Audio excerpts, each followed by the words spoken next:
So last day, my question was like this.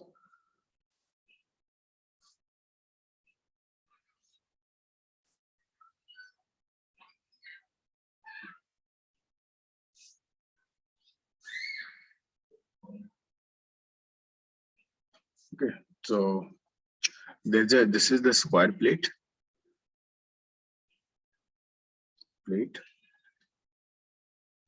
and side is A. The side is A, off side A. And this is obviously semicircular plate.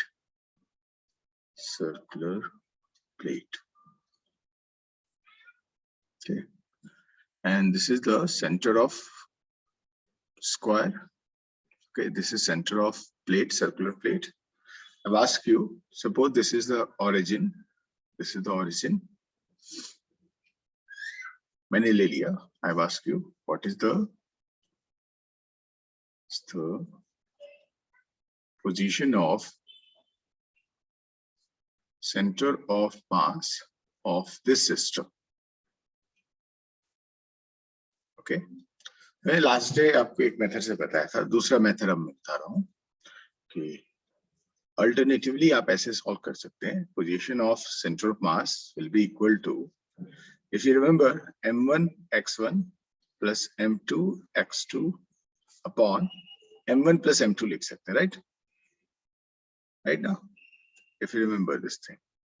And mass को आप क्या लिख सकते हो, surface density into area. तो m1 को sigma a1 लिख सकते हो x1 प्लस m2 को सिग्मा a2 लिख सकते हो x2 अपॉन m1 को sigma a1 plus sigma a2 लिख सकते हो. सिग्मा सब जगह कॉमन लोगे तो आपको x ऑफ सेंटर मास निकल जाएगा, which is a1 x1 plus a2 x2 upon a1 plus a2. एक दो है तो दो लिखते हैं, यानी आगे चल के हम लोग इस फॉर्मूला को यूज करेंगे तो हमें आसानी सॉल्व हो जाएगा. वैसे इफ y कोऑर्डिनेट लिखना होता तो आप लिख लेते a1 y1 plus a2 y2 upon a1 plus a2 and so on. If ऐसा ही z का लिखना हो तो z का भी लिख सकते थे. ओके, चलिए अब यहाँ जाते हैं इस क्वेश्चन में. इस क्वेश्चन में स्क्वायर का जो सेंटर ऑफ मास है ये पॉइंट पे होगा, इस पॉइंट ओरिजिन पे ही होगा, ठीक है. और ये जो डिस्क है इसका सेंटर ऑफ मास यहाँ पे ना होकर यहाँ पे होता था, याद है, यहाँ होते थे. ये स्क्वायर का सेंटर ऑफ मास है और ये डिस्क की सेंटर ऑफ मास है. If remember, what is the distance of this point? It is a 4r/3 pi. 4r/3 pi. और रेडियस आप जानते हैं इस डिस्क का a/2 हो जाता था, तो वो 2a/3 pi हो जाता था. ये सब मैंने आपको पढ़ाया हुआ है, राइट. वैसे ये डिस्टेंस कितनी होती है तो आप कहते हैं a/2 है. ओके, चलिए इसके सेंटर मास का x कोऑर्डिनेट क्या होता है? 0. y coordinate 0.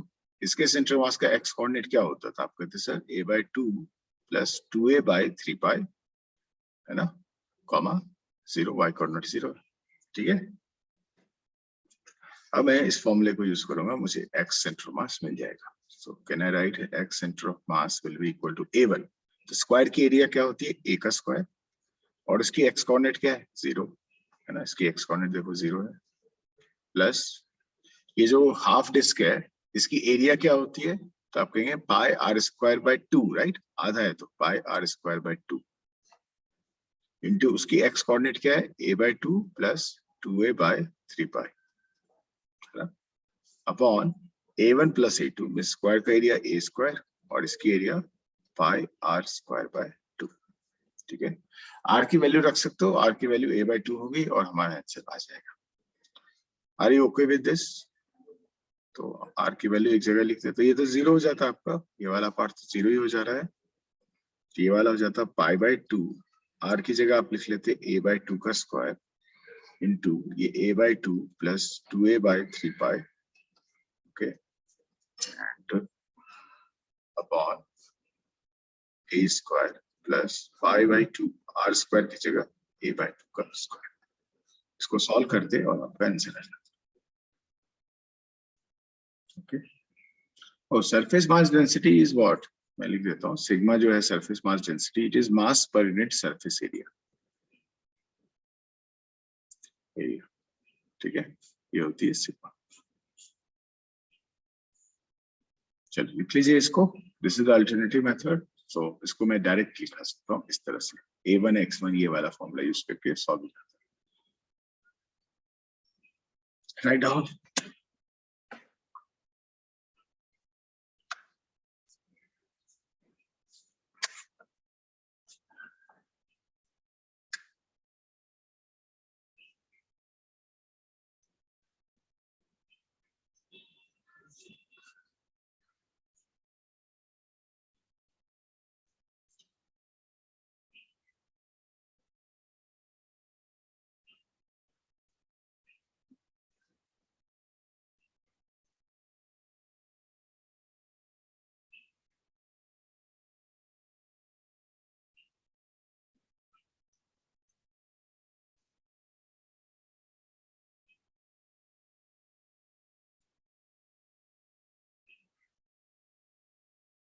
Yes, what is the doubt?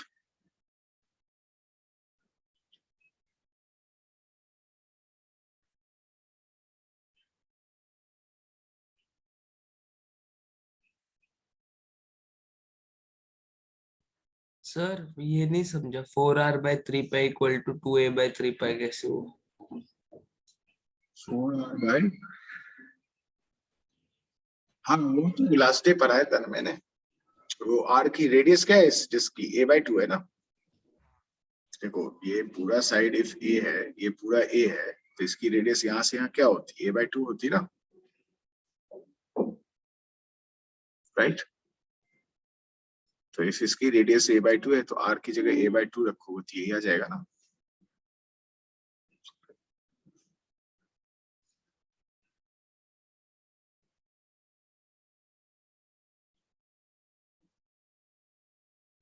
चलिए आगे बढ़िए।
x/2, where is x/2?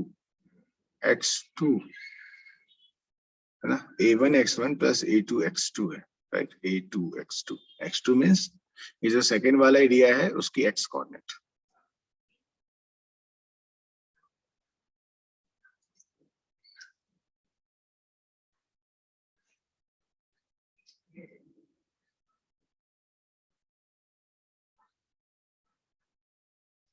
इसकी बात कर रहे हो आप, इस स्टेप की बात कर रहे हो, और सॉल्विंग पार्ट। हाँ ये तो देखो ना, ये हुआ, अब इसे समझो, सेकेंड स्टेप आपको चाहिए ये, तो ये वाला पार्ट तो 0 से मल्टीप्लाई हो रहा है, तो ये तो 0 ही हो जाएगा, लिखा नहीं मैंने। देखो π/2, ये r², रेडियस क्या है डिस्क का, a/2 है, तो π/2, ये देखो π/2 रेडियस का स्क्वायर मीन्स a/2 का स्क्वायर लिख दिया, और ये जो है इसे कॉपी कर लिया, वैसे यहाँ पे a² लिख दिया, प्लस π/2 देखो कॉपी कर लिया, और रेडियस क्या है, a/2 है, तो a/2 का स्क्वायर लिख दिया बस। अब इसको सॉल्व करते लिखते, ठीक है।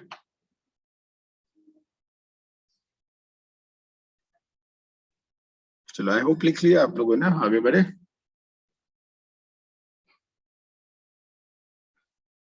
या just I put the value, radius, ये जो रेडियस है ना, रेडियस की जगह a/2 रखा है बस।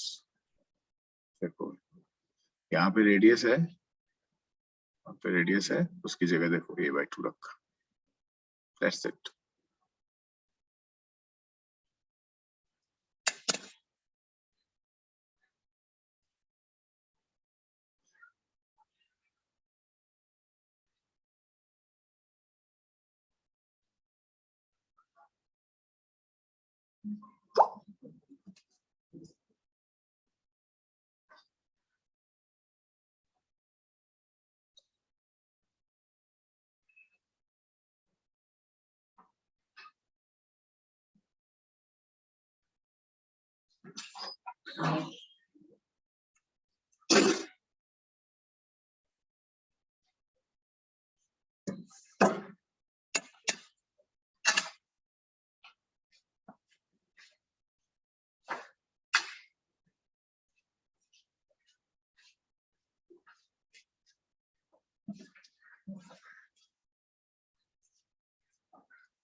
आगे बढ़ते हैं।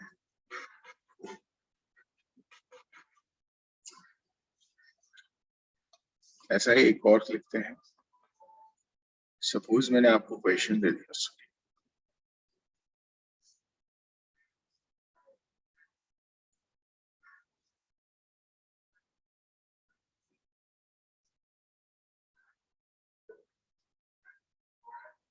ये मैंने आपको लिख दिया, ये सॉलिड कोन है, ये सॉलिड हेमिस्फीयर है।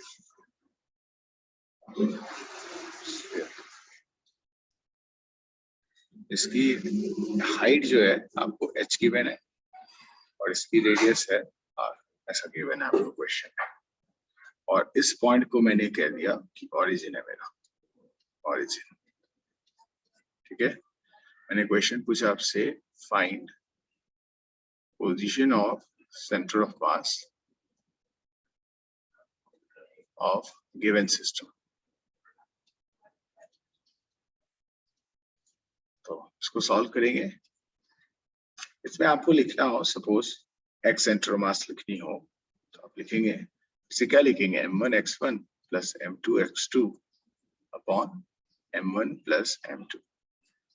और मास को आप लिख सकते हैं डेंसिटी इंटू वॉल्यूम, तो रो v1 x1। देखो ये मास लिखा मैंने, ये मास को ऐसा लिखा, x1 प्लस मास को क्या लिखेंगे, रो v2 x2 upon rho v1 plus रो v2। यहाँ पे वॉल्यूम में मास है ना, तो रो क्या होता है, मास पर यूनिट वॉल्यूम,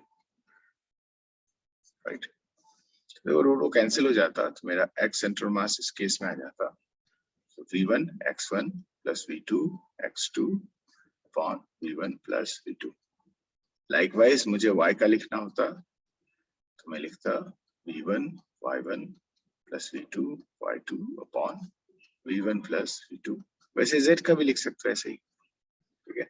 ये फॉर्मूला आप याद रखेंगे, दो ऐसे ऑब्जेक्ट जिसको आपने कंबाइन कर दिया है, राइट, तो उसमें ये फॉर्मूला यूज हो जाएगा। चलिए इसको सॉल्व करते हैं। अब कुछ कुछ फॉर्मूला आना चाहिए। बताइए वॉल्यूम ऑफ कोन क्या होता है, किसी को पता है वॉल्यूम ऑफ कोन क्या होता है, जिसको मैंने v1 लिखा हुआ है।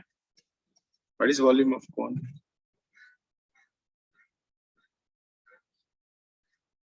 किसी को नहीं पता, होता है 1/3 पाई r स्क्वायर h। ठीक है, r क्या है, रेडियस है, h क्या है, हाइट है। Okay, now tell me volume of hemisphere क्या होता है। इसको मैं v2 लिखने वाला हूँ, ये क्या होगी, पूरे स्फीयर का क्या होता है 4/3 पाई r क्यूब, राइट, तो आधे का 2/3 पाई r क्यूब, ऐसा लिख दिया। अच्छा बताइए सॉलिड कोन का जो सेंटर मास होता था कहाँ होता था, इससे यहाँ पे होता था, है ना, और कितने डिस्टेंस पे होता था, तो आप कहते h/4 डिस्टेंस पे होता था, ये सेंटर मास इसके। इसका y कोऑर्डिनेट क्या हो जाता, x कोऑर्डिनेट 0 ही होता, y कोऑर्डिनेट हो जाता h/4। ठीक है, सॉलिड हेमिस्फीयर का सेंटर मास कहाँ होता था, किसी को याद है, इस सेंटर से नीचे यहाँ कहीं होता था, ये सेंटर मास इसका। और ये डिस्टेंस कितनी होती थी, 3r/8। इसका x कोऑर्डिनेट 0 होता और y कोऑर्डिनेट 3r/8 होता। ठीक है, यहां तक चलिए इतना पहले लिख लो, फिर वैल्यू पुट करेंगे अब आंसर आ जाएगा। इस फॉर्मूले में y कोऑर्डिनेट सब आ रहा है, तो ये वाले में वॉल्यूम वैल्यू पुट करेंगे, आंसर आएगा हमारा। चलिए लिखिए इसको पहले।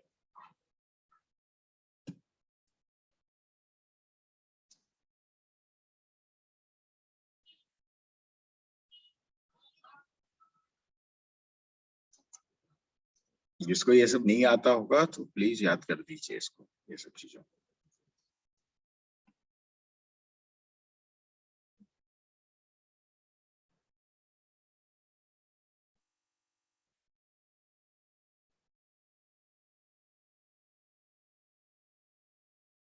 हाँ, मैंने यूनिफॉर्म लिया, राइट, तो सबका सेम लिया है। Density of solid cone and hemisphere is taken as same. Okay, मैं लिख देता हूँ रो इज सेम, या यूनिफॉर्म लिखा रहेगा, गिवन यूनिफॉर्म सिस्टम।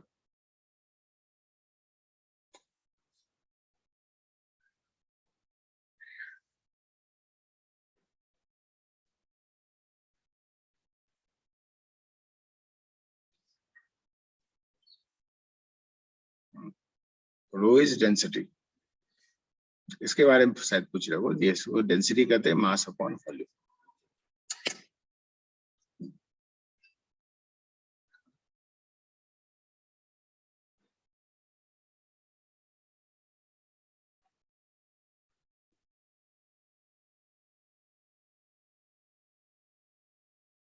एस नहीं लिखा है, वो रो लिखा है, ऐसा ऐसा।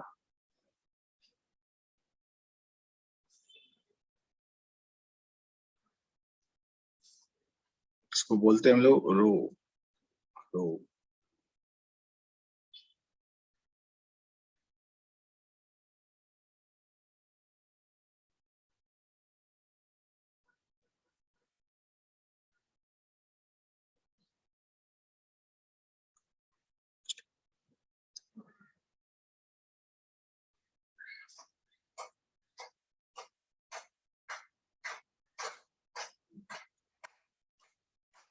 चलिए आगे बढ़ते हैं। अब तो फॉर्मूला में वैल्यू रख देंगे, आंसर आ जाएगा हमारा।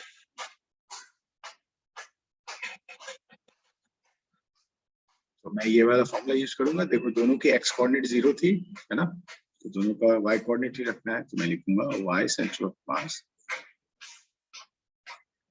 मैं लिख देता हूँ वाई सेंटर ऑफ मास। मैं फॉर्मूला लिखता हूँ v1 y1 plus v2 y2 upon v1 plus v2। तो v1 की वैल्यू है 1/3 पाई r स्क्वायर h, और उसकी y कोऑर्डिनेट जो थी वो थी h/4, है ना।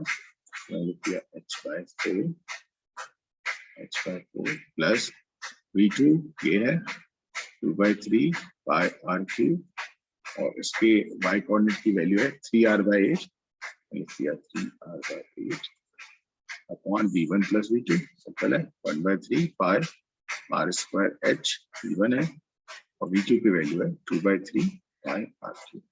सॉल्व करके ये आंसर आ जाएगा। हाँ, वो 1 मिनट के लिए आएगा, लिखो।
हाँ, आप देख सकते हैं ना, एक्स कोऑर्डिनेट दोनों की 0 है ना, दोनों जगह देखो एक्स कोऑर्डिनेट 0 है, कोन की भी 0 है और स्फीयर की भी 0। तो उसका एक्स सेंटर मास आप x 0 0 पुट कर देते, ये 0 और 0 पुट करते तो 0 ही आ जाता है ना, राइट। आप एक्स सेंटर मास लिखते तो वो 0 ही आ जाता। ओके,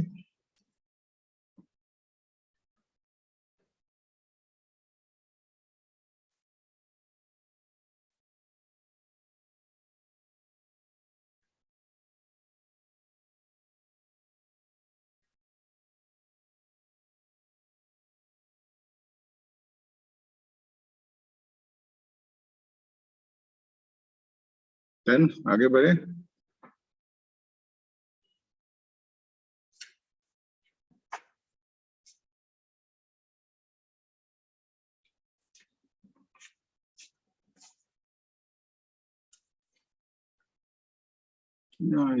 आई डोंट थिंक इस वीक में है। आप किस ब्रांच के हो? नहीं नहीं, this week I no offline classes है।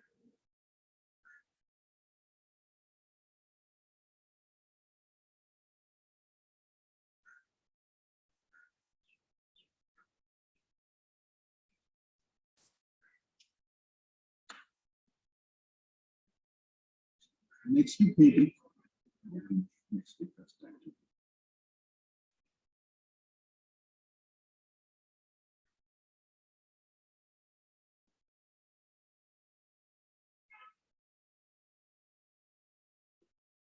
चलिए, are you done writing this?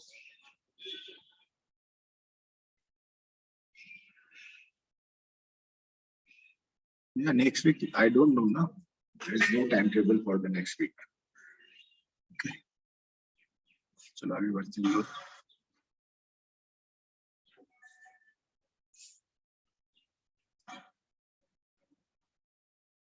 इस तरह से हम लोग सेंट्रल मास निकाल रहे हैं। अब एक कैविटी प्रॉब्लम्स आपको आएंगे, ठीक, तो इसको ट्राई करते हैं कैसे सॉल्व करते हैं। एक एग्जांपल लेके समझा देता हूं मैं आपको। एक सपोज स्क्वायर प्लेट ले लिया मैंने, स्क्वायर प्लेट ले लिया, इसका साइड सपोज मैं कुछ भी ले लेता हूँ, तो मैंने इसका साइड 8a ले लिया। ओके, और यहाँ पे एक सर्कुलर कैविटी बना ली, ऐसा, ऐसे सर्कुलर कैविटी बना ली, यहाँ से टच हो जाना, ठीक है। अच्छा, आप ध्यान से देखो तो यहाँ ये सेंटर है, राइट, तो ये हो जाती 4a, राइट, जिसकी रेडियस क्या हो जाती 2a। तो मैं ऐसे कहूंगा 2a रेडियस का मैंने कैविटी बना लिया। Are you okay with this diagram? समझ में है? Then I ask you, suppose इस पॉइंट को मैंने ऑरिजिन बोल दिया, ऑरिजिन, राइट, मैंने पूछा find centre of mass of this system.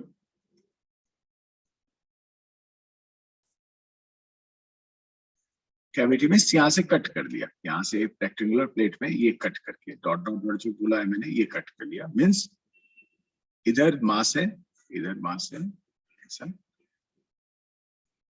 ऐसा, ओके, और वहां पे कैविटी कट करके हटा दिया मैंने। Have you understood the diagram? समझ में आया डायग्राम आपको? कैविटी, कोई भी सिस्टम दिया रहेगा उसमें से कुछ कट करके हटा देंगे। हाँ, वो टच है लेफ्ट साइड में, यहाँ पे टच हो गया यहाँ से, ठीक है, तभी तो मैं 2a लिख पाऊंगा, राइट। सो इस तरह के क्वेश्चन को सॉल्व कैसे करते हैं, तो मैं पहले बेसिक मेथड बता देता हूँ। सपोज मुझे x सेंटर मास लिखना होगा, मैं लिखूंगा a1 x1 minus a2 x2 upon a1 minus a2। वैसे y का लिखना होता तो y centre mass is a1 y1 minus a2 y2 upon a1 minus a2। अब ये a1 क्या है? Here A1 is area of square plate, मतलब जो पूरा एरिया है उसे हम लोग A1 लिख लेंगे, मतलब पूरा, ये पूरे का पूरा area, right. And what is A2? A2 is जिसकी कैविटी मैंने कट किया है, जिसका कैविटी कट किया है। ओके, तो मैं लिखूंगा एरिया ऑफ सर्कल यहाँ पे, राइट। x1 क्या है, तो आप कहोगे position of square plate, right, and obviously x2 is position of circle. से ऑरिजिन ये लिया है तो पोजीशन ऑफ स्क्वायर प्लेट क्या होगा, position of centre of mass, sorry position of centre of mass of square plate. तो centre of mass of square plate mid में ही होता, यही होता, इसकी एक्स कोऑर्डिनेट क्या हो जाती है, 0, राइट। सर्कल का सेंटर मास यहाँ होता, तो मुझे ऑरिजिन मैंने यहाँ लिया है, तो ऑरिजिन से ये कितनी दूर है, तो आप कहोगे सर 2a दूर है और प्लस साइड में है, तो मैं लिख देता +2a, ठीक है। एरिया ऑफ स्क्वायर प्लेट क्या होता है, साइड 8a है, तो आप 8a का स्क्वायर लिख लेते, means 64a square. Area of circle क्या होता है, पाई, और रेडियस क्या है 2a, तो आप लिखते हैं 2a का square, pi 4a square. Are you okay with this, all this? आप वैल्यू पुट करोगे आपको आंसर आ जाएगा। So if I write x center of mass is what is a1, तो लिखेंगे 64a square into x1 which is 0 minus what is a2, a2 is 4 pi a square into x2 which is 2a upon a1 64a square minus a2 is 4 pi a square.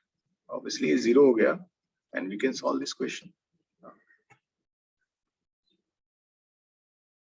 हाँ, there is a minus in between. Okay, यहाँ पे minus, cavity वाले problem में minus है, और किसी में दो चीजों को जोड़ देते थे तो प्लस होता था, सिंपल सी बात।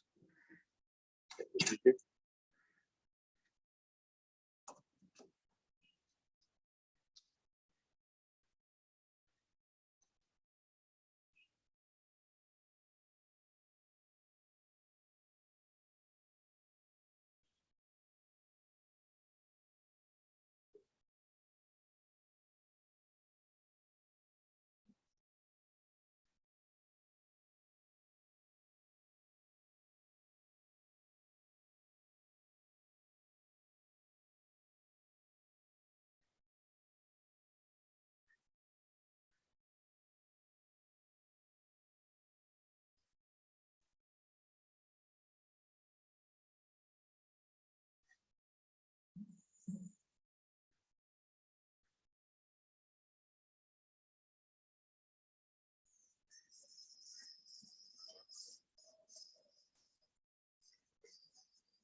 हो गया, आगे बढ़े हम लोग। एक और क्वेश्चन ऐसा कराता हूं तो आपको और ग्रास्प होगा।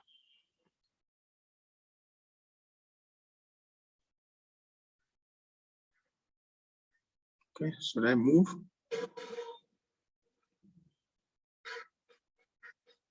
And give you another similar question. Okay, थोड़ा सा मैं चेंज कर देता हूँ। सपोज मैंने यहाँ पे एक डिस्क लिया,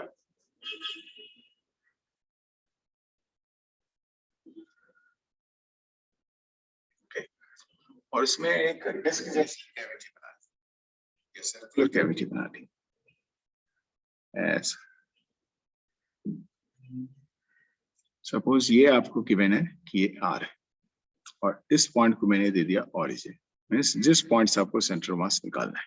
ओके, और इसमें पूरे में मास है, और वो कैविटी आपकी, ये कैविटी है आपकी। मैंने पूछा find position of centre of mass of system. आप सॉल्यूशन में क्या लिखते कि भाई x सेंटर ऑफ मास लिख लेते a1 x1 minus a2 x2 upon a1 minus a2। ठीक है, चलिए a1 क्या है, तो आप लिखेंगे सर a1 तो पूरे डिस्क का एरिया है। तो अब देखो इस छोटे से सर्कल की एरिया आ रहा है, तो इस डिस्क का एरिया क्या होता, इफ आप समझ, सॉरी रेडियस क्या होती, तो आप कह सकते हो सर इसकी तो रेडियस 2r होगी, है ना। ओके, तो a1 का वैल्यू क्या होता, पाई इंटू 2r का स्क्वायर। सर्कल का एरिया ये होता है पाई इंटू रेडियस का स्क्वायर, जो भी 4 पाई r स्क्वायर। a2 क्या होता, ये जो कैविटी वाला पार्ट है उसकी एरिया, तो वो तो रेडियस आ रही है, तो पाई r स्क्वायर। ठीक है, x1 बड़े डिस्क का सेंटर ऑफ मास यहीं पे होगा, ओरिजिन पे ही होगा। डिस्क का याद है, डिस्क का सेंटर ऑफ मास के सेंटर पे होता है, यहीं पे होता, उसकी x1 0 हो जाती। x2 जो कैविटी बनाया उसका सेंटर मास वो यहाँ होगा। अब देखो ओरिजिन से कितने डिस्टेंस पे है, तो आपको बस ओरिजिन से r डिस्टेंस पे है, इसकी x कोऑर्डिनेट जो हो जाती वो हो जाती प्लस r, पॉजिटिव डायरेक्शन इसलिए प्लस r। ठीक है, सॉल्व करते हैं हम लोग, अब वैल्यू रख देंगे बस हो जाएगा answer. x centre mass is a1 की जगह 4 पाई r square into x1 is 0, sorry, into x1 is 0 minus a2 pi r square and x2 is r upon 4 pi r square minus pi r square। Solve हो जाएगा, देखोगे ये होगी minus pi r cube upon ये हो जाएगी 3 पाई r square. Right, देख सकते हो पाई से पाई कैंसिल हो जाएगा, r स्क्वायर से ये r हो जाता, आंसर होता माइनस r बाई 3। अच्छा ये माइनस r बाई 3 का मीनिंग क्या होगा, तो पूरे डिस्क में बना देता हूं मैं। ये हमारी कैविटी थी, ये ओरिजिन था, तो राइट साइड को मैंने पॉजिटिव माना था, तो लेफ्ट साइड में ये यहाँ होगा, ये सेंटर ऑफ मास हमारा आंसर, और ये डिस्टेंस होगी r बाय 3, और ये मेरा आंसर हो जाता। चलो लिखिए,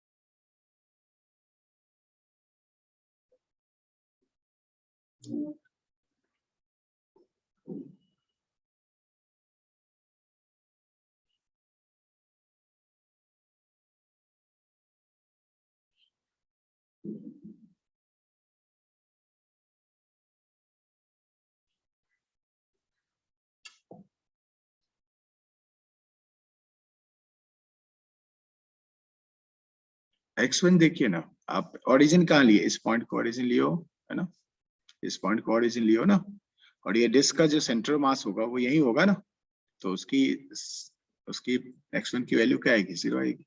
राइट,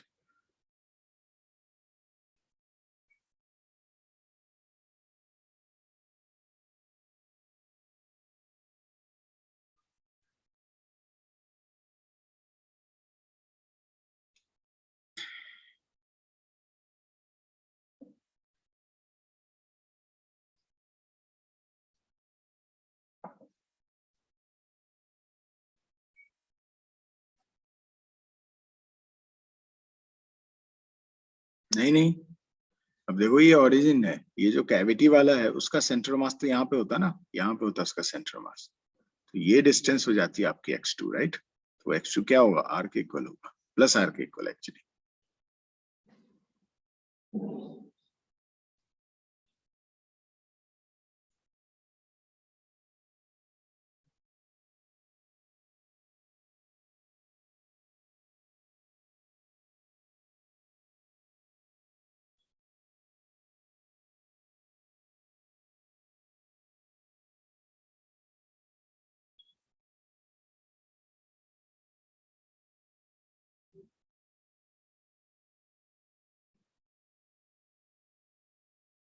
ठीक है, हो गया, आगे बढ़े।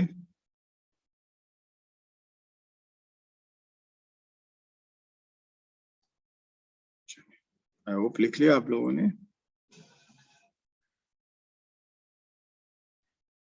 चलो एक और एग्जांपल लेते हैं। मैं अभी सॉलिड स्फीयर में कैविटी लेता हूँ।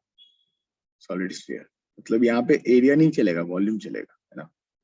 सपोज मैंने एक सॉलिड स्फीयर ले लिया, इसके अंदर एक सॉलिड स्फीयर वाला कैविटी बना लिया, है ना, और इसकी रेडियस आर देती। तो इस पूरे में वॉल्यूम है या मास है, राइट, ऐसा। और ये कैविटी बना लिया आर की, और ये इस पॉइंट को मैंने ऑरिजिन दे दिया आपको, इस पॉइंट को ऑरिजिन, ठीक है। अब मुझे यहाँ पे इसकी सेंटर मास की पोजीशन चाहिए, तो मैंने कहा find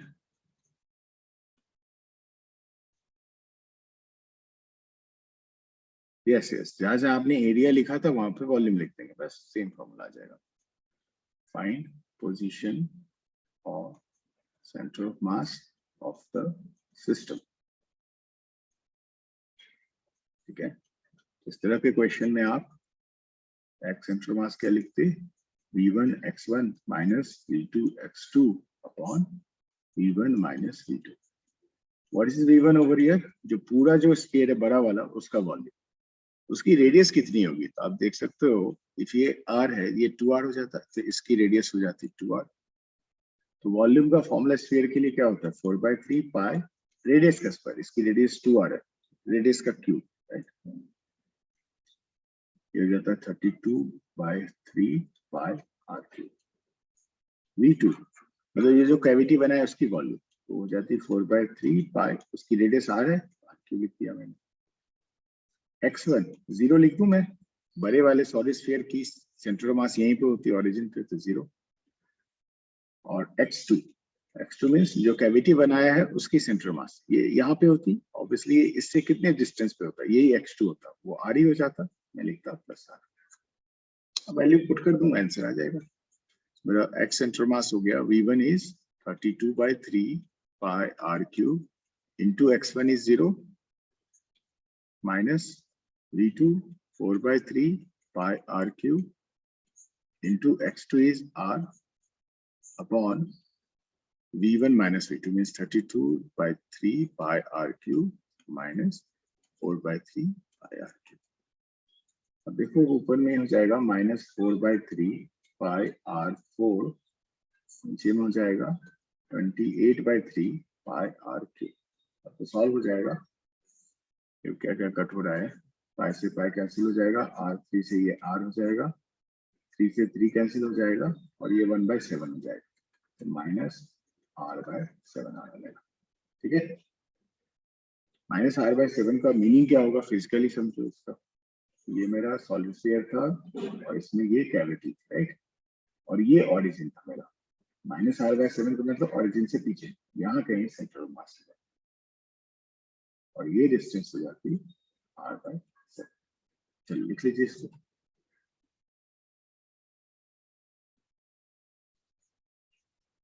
So this is diagram of my answer. Origin से कितना दूर है, तो मैं बोलूँगा r/7। देखिए फटाफट।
नहीं देखो यहाँ पे एरिया वाला क्यों नहीं लिख सकते, सॉलिड स्फीयर में हम लोग वॉल्यूम में मास है, राइट?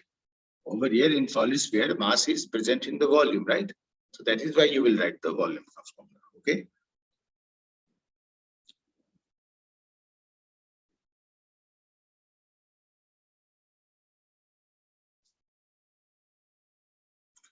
जैसे प्लेट होता था, डिस्क होता था, स्क्वायर प्लेट, डिस्क ऐसा रहे तो उसमें एरिया पे है ना, सरफेस पे मास है पूरा, है ना? तो उसमें हम लोग एरिया का फॉर्मूला लगाएंगे।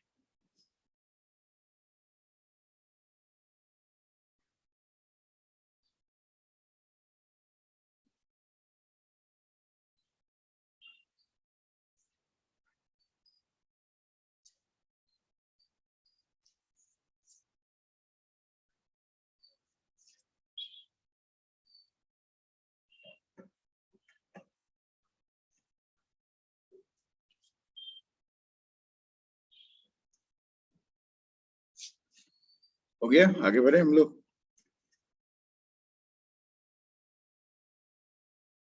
तो अभी तक आप you must have seen that I have taught you about the position of center of mass till now, right? Now next we will move to some other topic. Let I will teach you displacement of center of mass.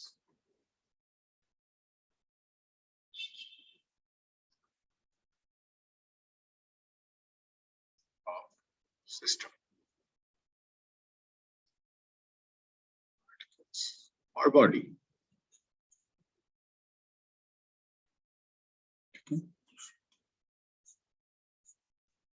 तो आप लिखेंगे suppose displacement code मैं delta R से लिख रहा हूँ, यहाँ delta R लिख देता हूँ, delta R of centre of mass, right? Centre of मास, तो आप इसका फॉर्मूला लिखेंगे m1 delta r1 plus m2 delta r2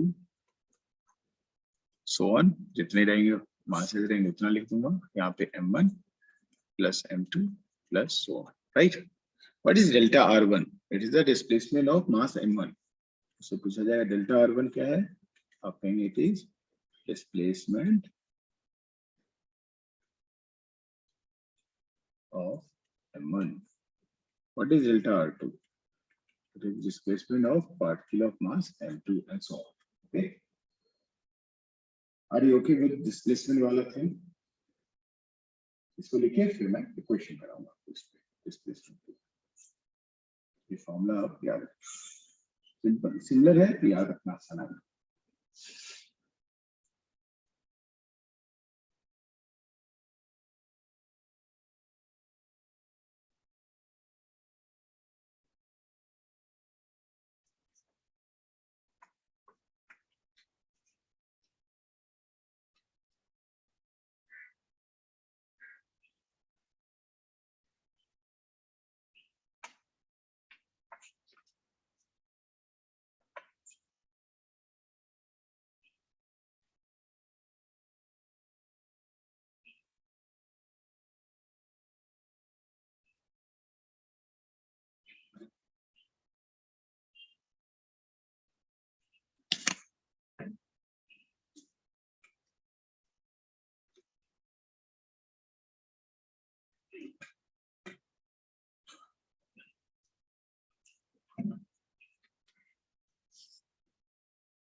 चलिए हो गया होगा आई गेस।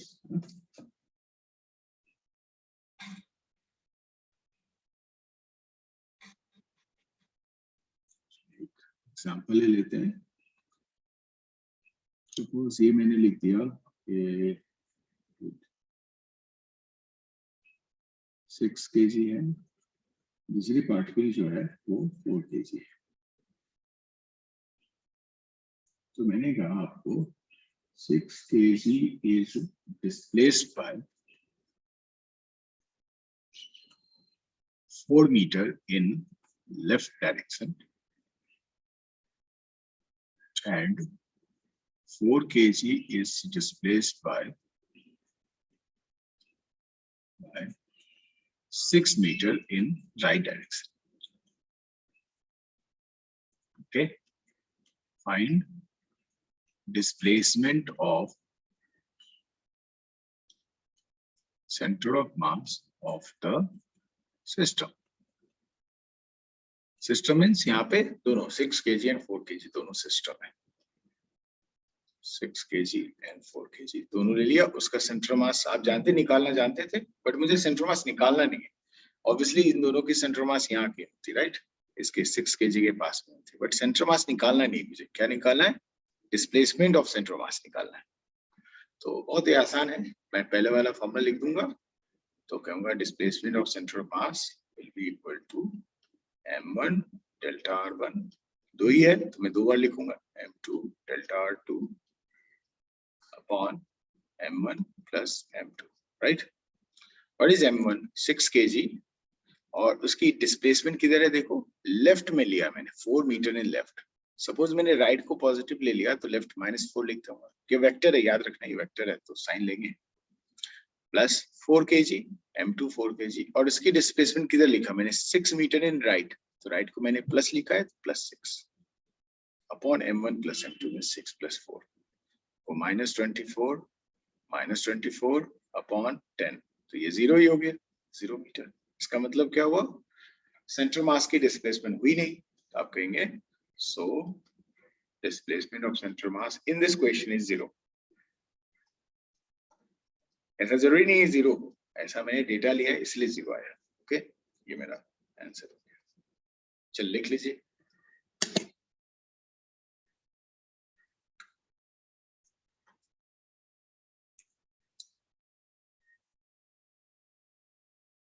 हाँ, -24 + 24 कितनी होगी? सॉरी, हाँ +20. ठीक है, 0.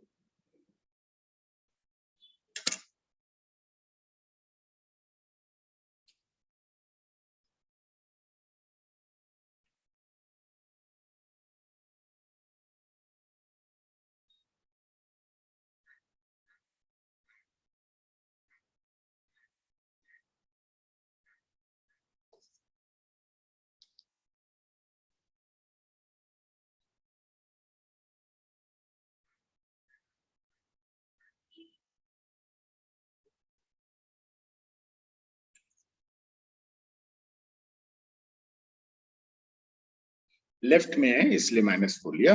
Position vector is vector quantity, right? तो मैंने लेफ्ट को माइनस ले लिया. ओके, तो -4 इसलिए, राइट को प्लस ले लिया तो +6 लिया इसलिए.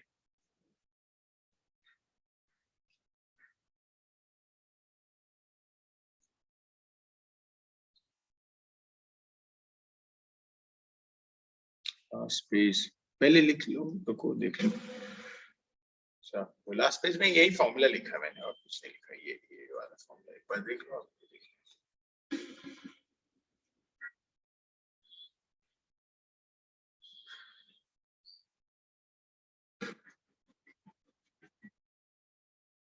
ये फॉर्मूला था.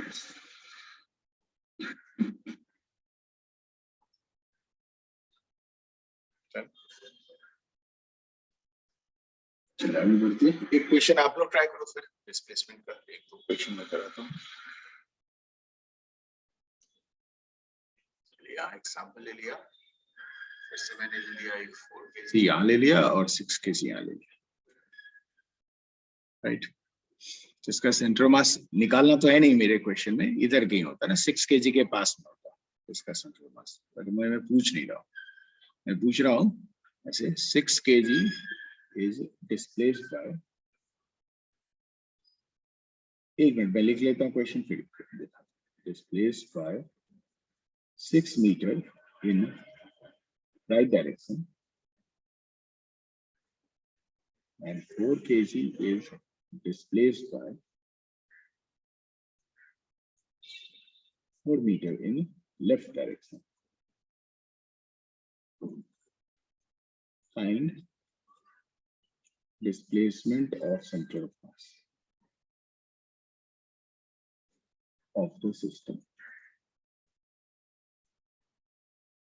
सॉल्व कीजिए इसको. आप लोग ट्राई करो इसको सॉल्व करने. 1 सेकेंड पहले का, 1 मिनट, कुछ बच्चे को पहले का देखना है, देख लो.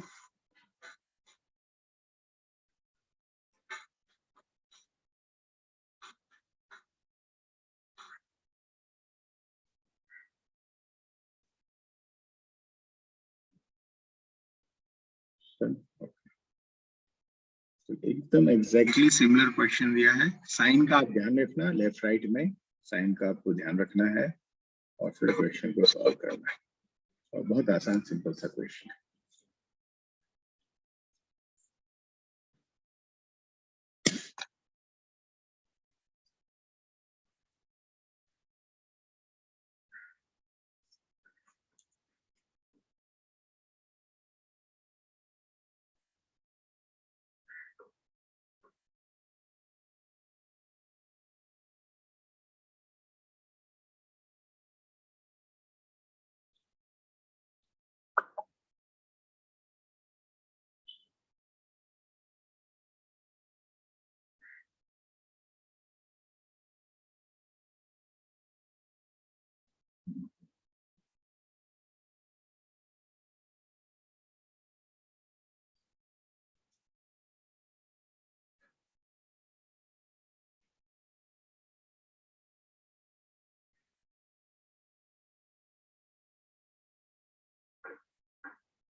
चलो मैं करता हूँ। चलो आई होप सबका हो गया आपका सॉल्व। यस, हिरन आपका राइट मुझे लग रहा है, या इशिका आपका भी राइट है।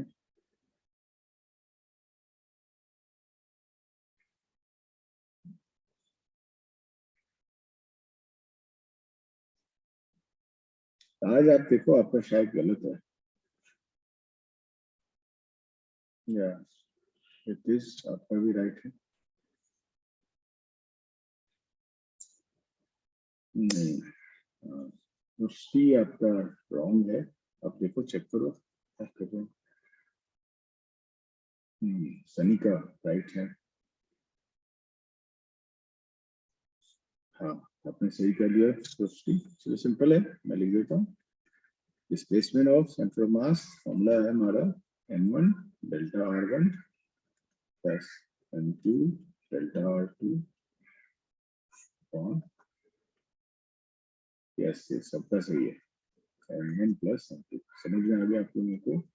तो 6 kg को मैंने 6 मीटर राइट में रखा तो प्लस 6 कर दूंगा। 4 kg को मैंने 4 मीटर लेफ्ट में, तो यहाँ -4 कर दूंगा अपॉन 6 प्लस 4। 36 माइनस 16 इज 20/10, तो हो गया हमारी 2 मीटर। ये प्लस 2 मीटर है, राइट? प्लस 2 मीटर का मीनिंग क्या होगा? ये जो सेंटर ऑफ मास है ये 2 मीटर से राइट डायरेक्शन में चला जाएगा, है ना? तो मैं इसको लैंग्वेज में लिखना होगा तो लिख सकता हूँ centre of mass will move with 2 meter in right direction.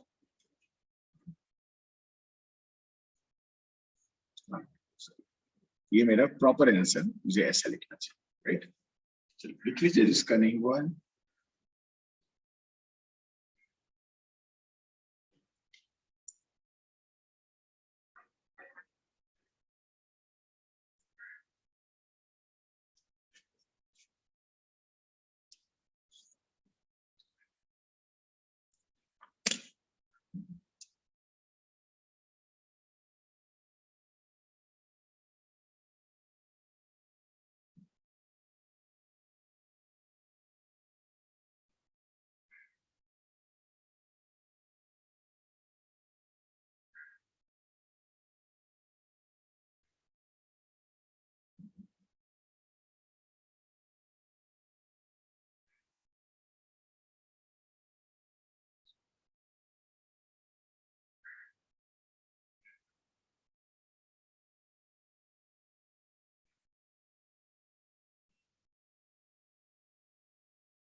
I guess सबका हो गया है। आगे बढ़ते हम लोग। एक और क्वेश्चन देता हूँ, मैं थोड़ा सा ट्विस्ट करता हूँ हल्का सा, देखते हैं आप लोग क्या करते हो।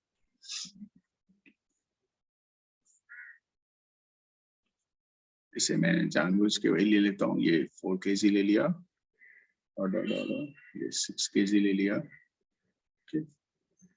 ऑब्वियसली सेंट्रल मास कहीं 6 kg के पास हो, यहाँ इसका सेंट्रल मास, उससे लेना देना नहीं है, वो ऑलरेडी कर चुके हैं।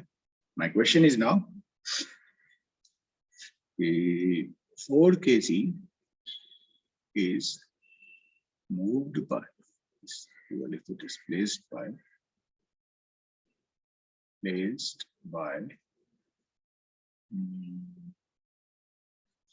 9 meter in left direction.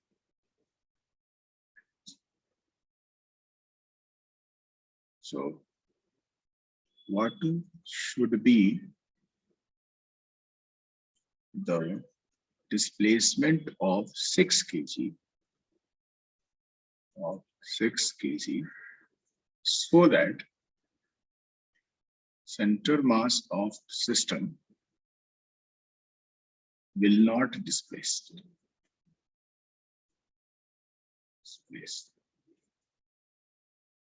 चलिए, आप लोग ट्राई करेंगे या मैं बताऊं आंसर? बताइए, आपको ट्राई करना है आपको क्वेश्चन को? यस, ट्राई कीजिए।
+6 या -6?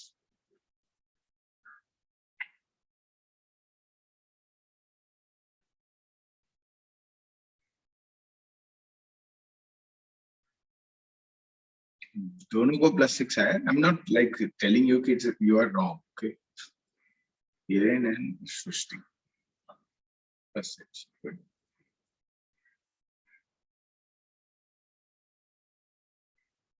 चलिए, ओके, अब बहुत सीखना छूट गया ये।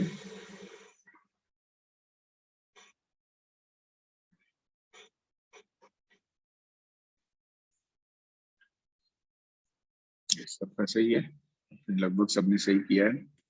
Position, central mass, displacement, sorry, delta R1 plus M2 delta R2 upon M1 plus M2। अब देखो क्वेश्चन में मुझे ये डेल्टा R सेंट्रल मास 0 दिया हुआ है, 0 लिख दिया। M1 मेरी 4 kg है और वो 9 मीटर लेफ्ट में गया है, तो मैं -9 लिख दिया। प्लस M2 6 है, उसका तो पता नहीं, डेल्टा R2 निकालना है। और नीचे में 4 + 6, ऐसे भी 0 हो जाता, तो जाती 6 delta R2 -36 is equal to 0। तो डेल्टा R2 की वैल्यू मुझे आ रही है +6 metre. What do you mean by +6? Means right side. तो मैं लिखूंगा सो 6 kg should be displaced by 6 meter in right direction। लिख लीजिए, ज्यादातर बच्चों का राइट आंसर है, वेरी गुड। ये मेरा कंप्लीट आंसर ये होता है। यस,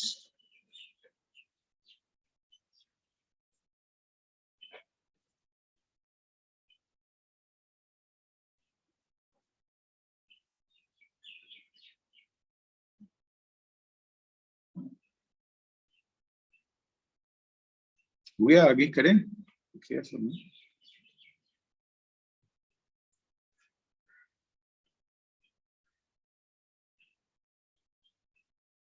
तो क्वेश्चन में क्या लिखा है कि डिस्प्लेसमेंट ऑफ सेंटर मास हुआ ही नहीं, राइट, तो 0 रख दिया। 4 kg कितने से डिस्प्लेस हुई थी? -9 से। 9 मीटर लेफ्ट में है तो मैंने -9 लिख दिया, राइट। 6 kg कितनी डिस्प्लेस होनी चाहिए वो निकालना है अपने को, 4 + 6 लिख दिया, यहाँ से डेल्टा R2 आ गया सॉल्व करके। और ये क्या है, प्लस में है, प्लस का मतलब क्या होता है, राइट साइड लिख दिया। 6 kg should be displaced by 6 meter in right direction। okay?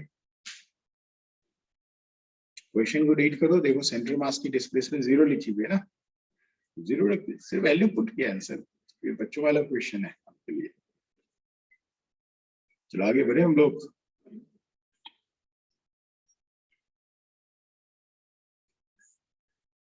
चलिए सब आगे बढ़ते हैं। एक और क्वेश्चन ऐसा दे देता हूँ बहुत क्लियर हो जाए। चलिए सैंपल लेते हैं, फिर से मैं वही डेटा ले लेता हूँ। 4 kg, 6 kg, ऑब्वियसली यहाँ कहीं आपका सेंटर मास अभी है। मैंने लिखा 4 kg is displaced by 10 meter in left direction. What should be the displacement of 6 kg such that displacement of center of mass will be 1 meter in left direction? Solve कीजिए।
-10 +5, दो लोगों को +5 आया है, 3 लोगों को +5 आया है, एक को -10 आया है।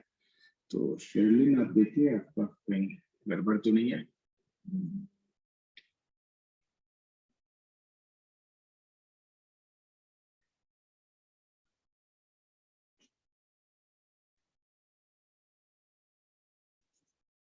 सबको +5 ही आए हैं।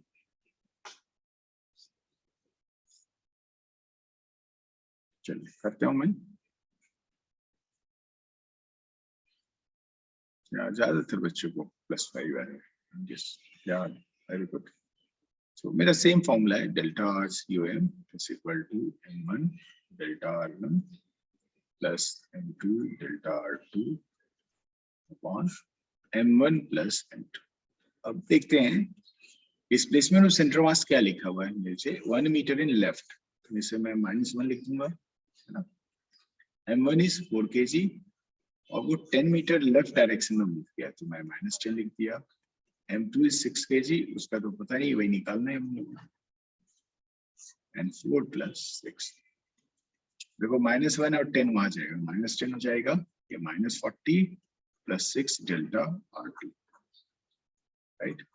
तो 6 डेल्टा R2 ये इधर जाएगी तो +40 -30, 30 हो गया +30, तो डेल्टा R2 की वैल्यू आ रही है मुझे +5 मीटर। आंसर +5 का मीनिंग क्या होगा, मैं लिखूंगा 6 kg should be displaced by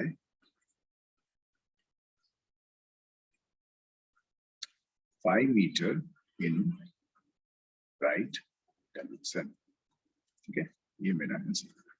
okay, ज्यादातर लोगों को आया है, जिसको नहीं आया लिख लीजिए।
आगे बढ़े, ज्यादातर लोगों का तो आ ही गया था दोनों में से। देखिए, पोजीशन पढ़ लिया, डिस्प्लेसमेंट ऑफ सेंटर मास पढ़ लिया, आप पढ़ेंगे velocity of centre mass of center of mass of system of particles or bodies. Okay. और वेलोसिटी ऑफ सेंटर मास को मैं v लिख दूंगा, एरो वेक्टर है इसलिए मैंने एरो लगा दिया, वेलोसिटी ऑफ सेंटर मास। ये क्या होती है, तो बहुत सिंपल, आपको लगेगा कि सब एक ही जैसा चल रहा है, तो आप लिखेंगे m1 v1 plus m2 v2 and so on, 3-4 particle है तो वैसे लिखते चले जाते, upon m1 plus m2 plus so, right. ये मेरा हो गया फॉर्मूला। ओके, यहाँ पे v1 क्या है, v1 क्या है, मैं लिखूंगा वेलोसिटी ऑफ m1, v2 क्या है, वेलोसिटी ऑफ m2। ओके, लिख लीजिए, फिर इसको एग्जांपल समझते हैं।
हो गया? आई होप हो गया। राइट, चलिए एग्जाम्पल लिखते हैं ऐसा ही कुछ। एग्जाम्पल लिख लिया मैंने आपको। मान लो एक पार्टिकल है, इसका मास 4 kg है और इसकी वेलोसिटी आपको दी हुई है 3i cap plus 4j cap और मीटर पर सेकेंड। यूनिट का भी ध्यान रखेंगे ना, तो सब। दूसरा पार्टिकल 6 kg है और इसकी वेलोसिटी, सपोज इसको v1 लिख देता हूँ, इसको v2 लिख देता हूँ। इसकी वेलोसिटी आपको दी है 2i cap minus 3j cap metre पर सेकेंड। ऑब्वियसली ये आपका m1 हो जाता है, ये m2 हो जाता है, और आपसे पूछा जाता है what is the velocity of centre mass in this case. Value put करना होगा आपको, तो आप लिखेंगे velocity of centre mass will B m1 v1 vector plus m2 v2 vector upon m1 plus m2। चलिए m1 क्या है, 4 kg है और वेलोसिटी इसकी है 3i cap plus 4j cap. m2 6 kg है, इसकी वेलोसिटी है 2i cap minus 3j cap upon 4 plus 6। देखो 12i cap plus 12i cap 24i cap हो गया, 16j cap minus 18j cap minus 2j cap upon 10, right. और सब SI में लिखा है तो मैं मीटर पर सेकंड लिख सकता हूँ। इसको ऐसे भी लिख सकते हैं 2.4i cap minus 0.2j cap metre पर सेकंड। सपोज आपको मैग्नीट्यूड ऑप्शन में ये i/j कैप में लिखा रहा था, आपको मैग्नीट्यूड में लिखा रहा था, तो आप जानते हो वेलोसिटी ऑफ सेंटर मास का मैग्नीट्यूड कैसे निकालोगे, याद है आपको? अंडर रूट 2.4 का स्क्वायर प्लस माइनस 0.2 का स्क्वायर। अपने वेक्टर में पढ़ा होगा, any vector is written in i/j के फॉर्म, उसका मैग्नीट्यूड कैसे निकालोगे। आई होप आपको समझा, राइट।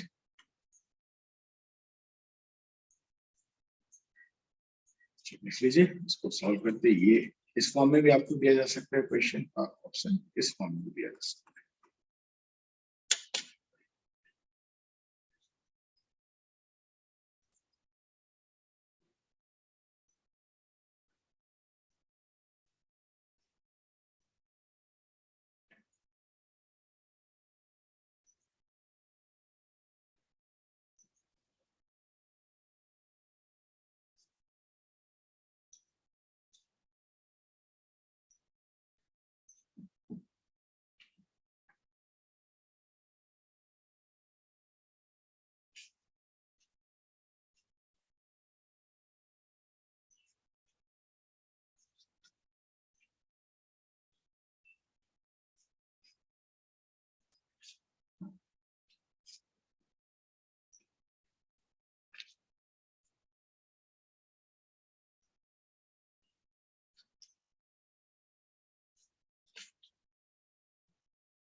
डिवाइड ये करो ना, i/j के सॉल्व करो। यहाँ पे देखो 4 into 3 12i कैप यहाँ पे है, 6 into 2 12i कैप यहाँ पे, क्या 24i कैप। देखो 16 4 into 4 16j कैप, यहाँ पे minus 18j cap minus 2j cap.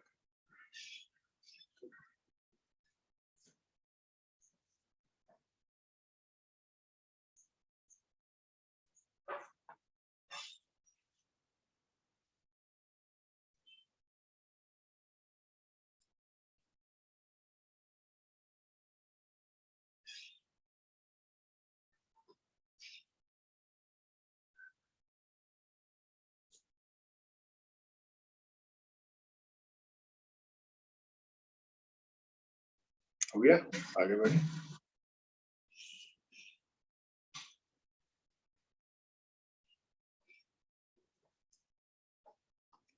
Example try करते हैं। ये 4 kg है, ये मेरा 6 kg है और यहाँ कहीं पे मेरा सेंटर मास इन दोनों का होता। ओके, मैंने कहा 6 kg is moving with the velocity 5 meter per second in east direction. लिखा मैंने 4 kg is moving with the velocity 5 meter per second in north direction. Find velocity of center of mass of the system. चलो आप लोग को try करो, देखते हैं क्या कर पाते हो. ईस्ट डायरेक्शन है, ये नॉर्थ डायरेक्शन है.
ट्राई किया आप लोगों ने? देखो मान लो 6 kg को आपने m1 बोल दिया, वो कर रहे हो ट्राई, चलो करो फिर.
ये हो गया।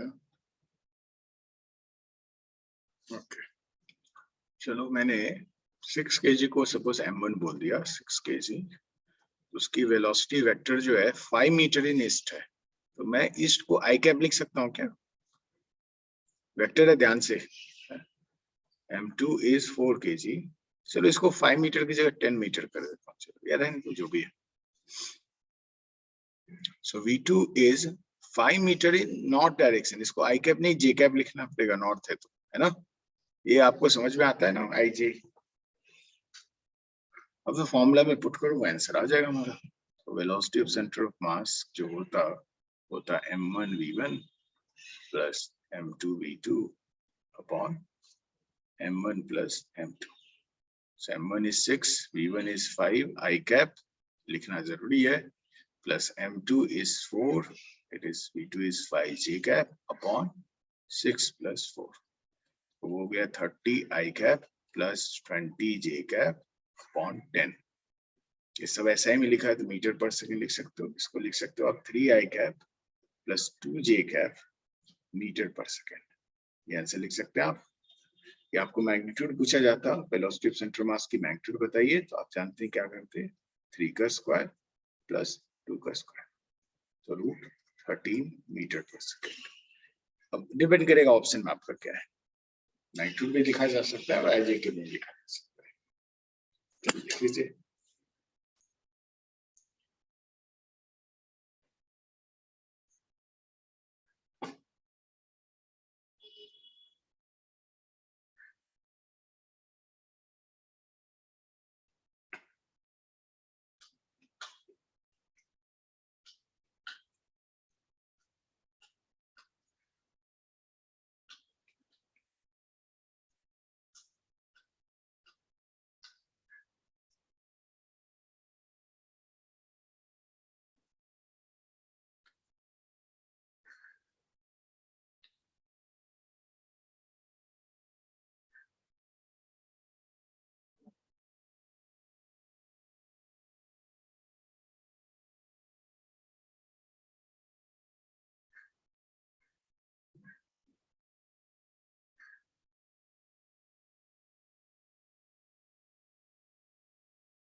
हो गया।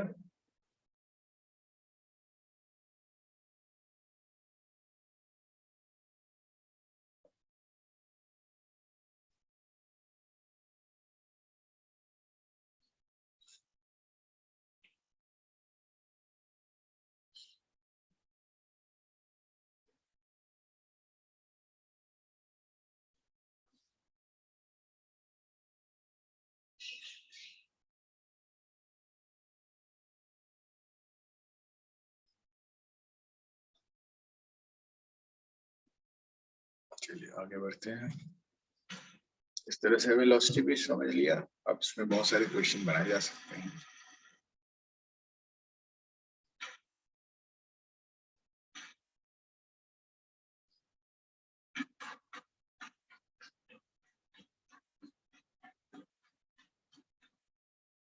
नेक्स्ट लिखते हैं हम लोग एक्सेलरेशन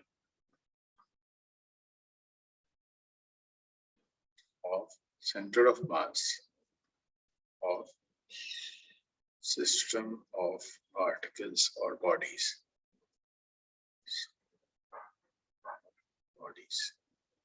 इसको मैं लिखूंगा एक्सेलरेशन ऑफ सेंटर मास को ऐसा। तो हाउ इट इज डिफाइंड अब तो समझ में आ गया क्या डिफाइन होता है। अब लिखते हैं m1a1 plus m2a2 and so on, जितने भी पार्टिकल सब लिख लेते हैं upon m1 plus m2 plus so on. Okay, अब इसका क्वेश्चन नहीं करा रहा, आप समझें, जैसा वेलोसिटी का क्वेश्चन था, जैसा डिस्प्लेसमेंट का क्वेश्चन था, सब ऐसे ही रहेगा। चलो लिख लीजिए इसे। What is a1? is acceleration of m1. What is a2? Acceleration of m2. ठीक है, चलिए लिख लीजिए.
आई होप हो गया होगा. ये तो 2 लाइन ही लिखना है और इसके क्वेश्चन जैसा मैंने पहले कराया सब में वैल्यू पुट करते जाएंगे, वैसे ही क्वेश्चन बनते जाएंगे. ओके,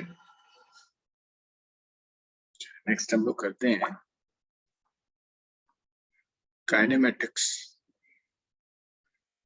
ऑफ सेंटर ऑफ मास. अब ये सारा कुछ जैसा आपने काइनेमेटिक्स में पढ़ा वैसे ही है, जैसे आपने पढ़ा होगा वेलोसिटी. यहाँ पे मैं सेंटर मास जोड़ देता हूँ, आप लिखते D R position of central mass upon D T. और आप इसको लिख सकते थे displacement of central mass upon D T. दोनों एक ही बात होती है. पहला पॉइंट ये आपने काइनेमेटिक्स में पढ़ा हुआ है. What is acceleration of central mass? आप क्या लिखते? D velocity of central mass upon D T. Right, यहाँ पे आपने ये भी पढ़ा होगा acceleration of central mass is v dv by dr. याद है आपको? ऐसा पढ़ा होगा सेंट्रल मास. ये भी पढ़ा है. यहाँ पे बस सेंट्रल मास लिख देने का सारा कुछ आ जाएगा. जो भी इंटीग्रेशन पढ़ा उसका डिफरेंशिएशन पढ़ा है उसका इंटीग्रेशन भी पढ़ सकते हैं. राइट, ये होगी काइनेमेटिक्स ऑफ सेंट्रल मास. मैंने 2 पॉइंट. ठीक है, इसको अलग से लिखना है तो तीसरा पॉइंट लिख देता हूँ. सब एक ही बात है actually. Central mass can be written as velocity of center of mass into d velocity of central mass upon dr position of central mass. ठीक है, तो ये तीनों फॉर्मूला आपको याद रखना चाहिए and same as the kinematics. Same as याद है डिफरेंशिएशन और इंटीग्रेशन के क्वेश्चन कराते थे सर लोग आपको, तो सारा चीज यहाँ भी यूज कर सकते हैं. चल लिखिए इसे.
Yeah, V stands for velocity, A stands for acceleration, R stands for position, delta stands for displacement.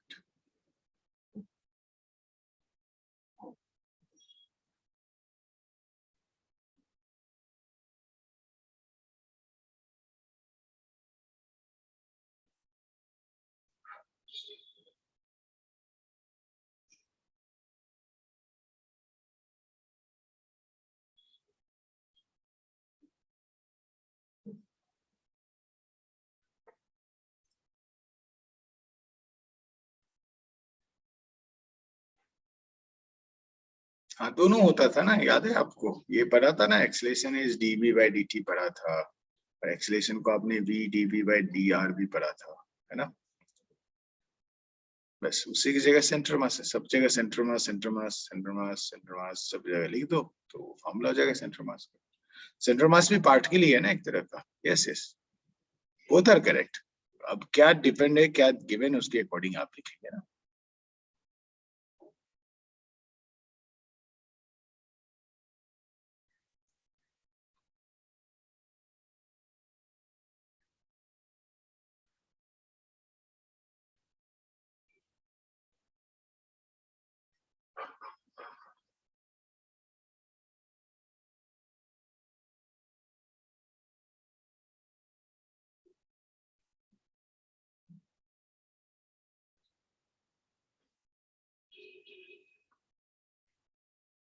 हो गया?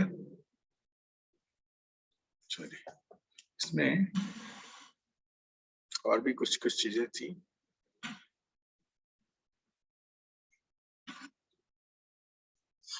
Note,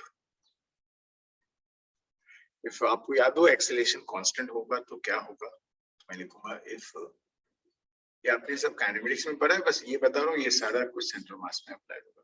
if acceleration of centre of mass is constant, अब वहां पे क्या लिखते थे काइनेमेटिक्स में, v is equal to u plus a t, right? यहाँ पे बस यहाँ पे लिख दो centre mass, centre of mass, centre of mass, पहला फॉर्मूला। दूसरा,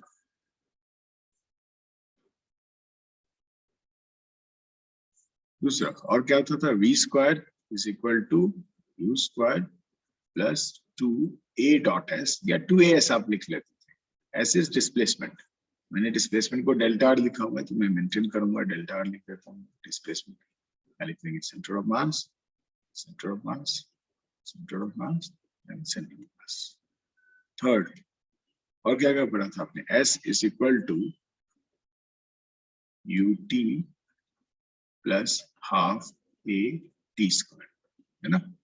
और यहाँ पे बस डिस्प्लेसमेंट को मैंने डेल्टा आर रखा है, इसलिए मैं एस को हटा के डेल्टा आर लिख लेता हूँ। बाद देखिए एस भी लिख सकते थे आप, centre of mass, centre of mass, right? Fourth आपने पढ़ा था, याद करो, एस इन nth सेकेंड क्या होता था, u plus A by two into 2n minus 1। ये बस यहाँ पे डेल्टा एस को मैं एस को डेल्टा आर लिख लेता हूँ, सिर्फ मैंने लिखा इसलिए। आप यहाँ पे सेंटर ऑफ मास का, ये भी सेंटर ऑफ मास का, ये भी सेंटर ऑफ मास का। और एक आपने पढ़ा था fifth point, S is equal to v plus u by 2 into t, ये भी पढ़ा था। मैं S को डेल्टा आर लिख देता हूँ, मेरे कोई डिस्प्लेसमेंट के डेल्टा आर यूज किया है, delta of centre of mass, v of center of mass, v of center of mass, okay?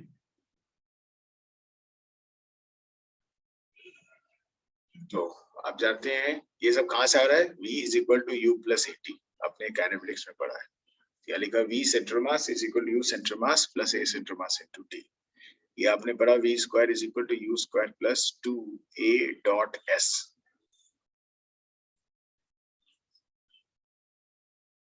Dot s, ठीक है?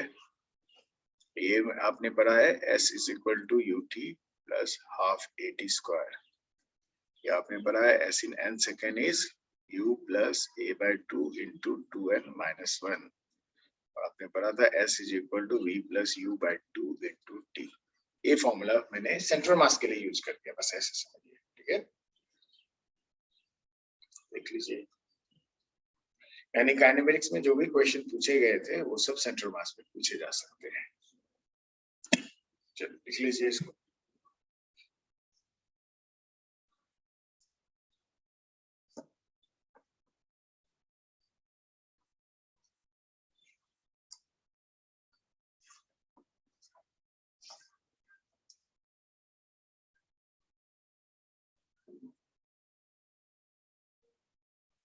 हाँ, ये डेल्टा आर nth लिखा हुआ है।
आई होप हो गया आपका लिख के,